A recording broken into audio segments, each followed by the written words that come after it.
সাবেক রাষ্ট্রপতি বি চৌধুরীর প্রথম জানাজা সম্পন্ন, মুন্সিগঞ্জের শ্রীনগরে দাফন কাল।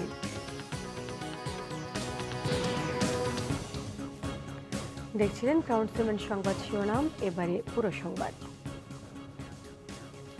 সাবেক রাষ্ট্রপতি অধ্যাপক AQM বদরুদ্দোজা চৌধুরীর প্রথম জানাজা আজ সকাল ৮টায় উত্তরা মহিলা মেডিকেল কলেজ ও হাসপাতালে অনুষ্ঠিত হয়েছে। দ্বিতীয় জানাজা বাদ জোহর বাড়িধারা কূটনৈতিক এলাকার বায়তুল আতিক জামে মসজিদে, আগামীকাল সকাল 10টায় মুন্সিগঞ্জের শ্রীনগর স্টেডিয়ামে তৃতীয় জানাজা এবং বাদ জোহর গ্রামের বাড়ি মজিদপুর দয়হাটায় চতুর্থ নামাজে জানাজা শেষে পারিবারিক কবরস্থানে দাফন করা হবে সাবেক রাষ্ট্রপতি বি চৌধুরীকে। ফুসফুসে সংক্রমণ হওয়ায় গত 2 অক্টোবর সকালে বি চৌধুরীকে হাসপাতালে ভর্তি করা হয়। বর্ণাঢ্য জীবনের অধিকারী দেশের খ্যাতিমান চিকিৎসক ও প্রবীণ রাজনীতিবিদ বদরুদ্দোজা চৌধুরী 1930 সালের 11 অক্টোবর কুমিল্লায় নানাবাড়িতে জন্মগ্রহণ করেন। বিএনপির প্রতিষ্ঠাতা মহাসচিব বদরুদ্দোজা চৌধুরী 1947 সালে ঢাকার বিখ্যাত স্কুল সেন্ট গ্রেগরি থেকে প্রথম বিভাগে ম্যাট্রিকুলেশন এবং 1949 সালে ঢাকা কলেজ থেকে প্রথম বিভাগে আইএসসি পাশ করেন।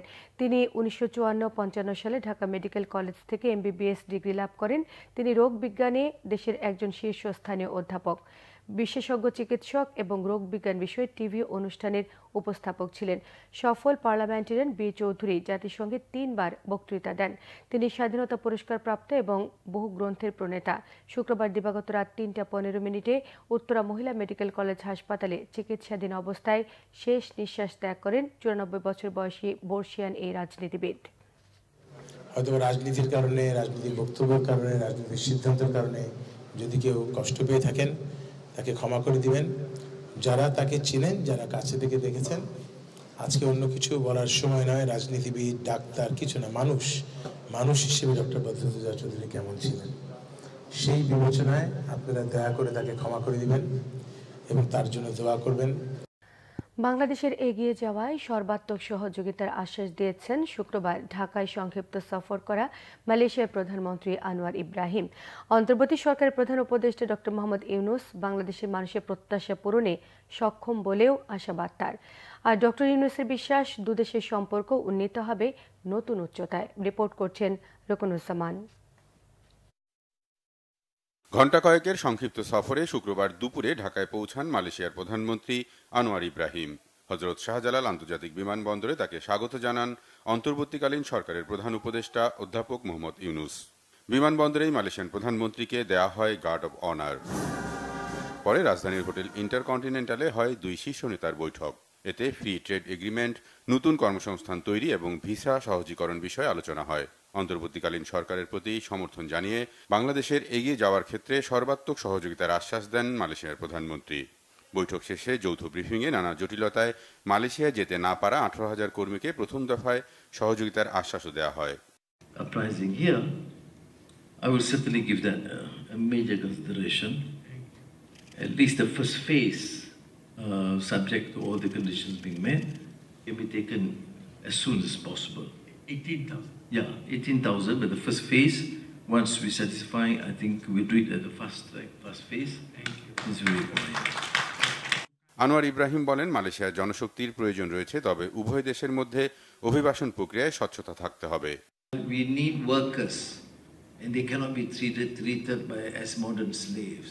I've said it publicly in the past, present, whether they're from Bangladesh or Indonesia or India, it doesn't matter. Which means, therefore, that the process must be transparent, and the so-called agents, if they are selected, must follow and adhere strictly to the policies. If they promise lodging in Malaysia for the workers and jobs, they better do. Otherwise, as we have done, we have threatened to cancel, and we have cancelled. So I think that is this new system that we have in Malaysia. The issues on investments, of course, we have Malaysian companies here and Bangladeshi companies in Malaysia. I think what we need to do, if we want this sort of comprehensive strategic partnership, I know you personally, I know your passion about rights of men and women, human rights, human dignity, ihsan or compassion, and now that you are in the government, these principles, I trust you would honor as we have tried. There are, of course, excesses, sometimes in the period which is uncertain, but I fully support your position. নতুন বাংলাদেশে দুদেশের সম্পর্ক নতুন উচ্চতায় নিয়ে যাওয়ার আশা অন্তর্বর্তীকালীন সরকারের প্রধান উপদেষ্টা অধ্যাপক Mohammad ইউনূসের। We broadly had discussed 3 core areas of cooperation: political, trade and investment, cultural and humanitarian. We discussed the issue of safe repatriation of the forcibly displaced Myanmar nationals to Myanmar. We requested the Prime Minister to persuade Rohingya repatriation issue in ASEAN fora so that this protracted crisis is resolved. Recognizing the contribution of Bangladeshi workers to both economies, I believe the implementation of the MOU on the employment of Bangladeshi workers 2021 is important. We also discussed the possibility of increasing workers and professional intake from Bangladesh and multiple entry visas for them. We highlighted exchange of higher educational experience through student exchange, faculty exchange, research projects and joint master's and doctoral programs. Finally, we express our firm commitment and determination to work closely to elevate our bilateral relations to a new height, consistent with the new Bangladesh. এরপর বঙ্গভবনে রাষ্ট্রপতি মোহাম্মদ শাহাবুদ্দিনের সাথেও দেখা করেন মালয়েশিয়ার প্রধানমন্ত্রী আনোয়ার ইব্রাহিম। সংক্ষিপ্ত সফর শেষে মালয়েশিয়ার উদ্দেশ্যে ঢাকা ছাড়েন সন্ধ্যায়।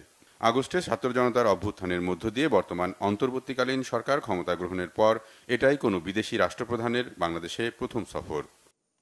রকুনুজ্জামান, বাংলা ভিশন, ঢাকা।